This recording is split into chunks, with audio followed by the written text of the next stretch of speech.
We're out here today talking summer crops and the insects that are causing them problems. And Tom, what are you seeing across the state? Well, I'm hearing lots of different kind of things. In southeastern Oklahoma, fall armyworms are moving up there and getting into pastures. And of course, anybody that wants to put up hay has to be aware that fall armyworms can come into a grass pasture and mow it down pretty quickly if they're not on top of scouting.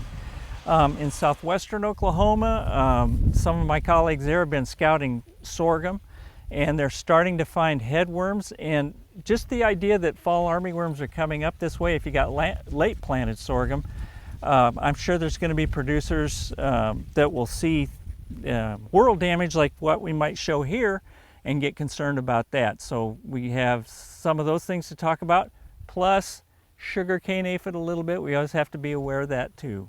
Right now we're out here in some sorghum and we see a little bit of bullet holing, things like that. What else is going on around? Well, producers will come out here and see this kind of injury from fall armyworms coming in. They get down in the whorl and they feed, and as the plants expand, they cause us what we call bullet holing or shot holing. And a lot of times it's not noticed until after there's some significant damage and they get concerned about it.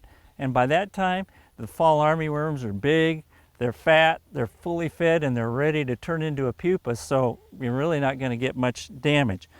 So the things that they need to think of before that, or after that, is that as it starts heading, you've got fall armyworms coming in flights, you've got potentially corn earworms coming in, and the headworm complex is where they need to be thinking about next and scouting for that. But this kind of weather is probably really conducive for fall armyworm survival and moving up and coming up. So it's a little bit early for them right now, I would say, that they're showing up. But we also have to think about, especially with late planted sorghum, in this kind of weather, it might be conducive for sugarcane aphids to do pretty well, especially in susceptible variety sorghum. And with armyworms, what kind of thresholds should producers have in mind?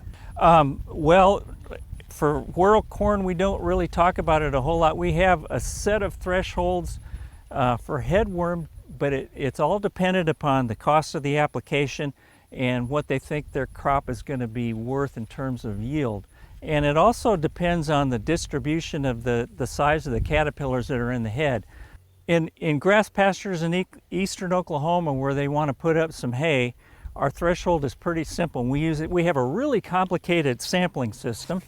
It's called a wire hanger that's pulled into a square. This covers about 2/3 of a square foot. You put it on the ground, you count whatever armyworms are in that square, 1 to 2. And that would be about the threshold. If you had 1 to 2 within this area, that'd be about 2 to 3 per square foot.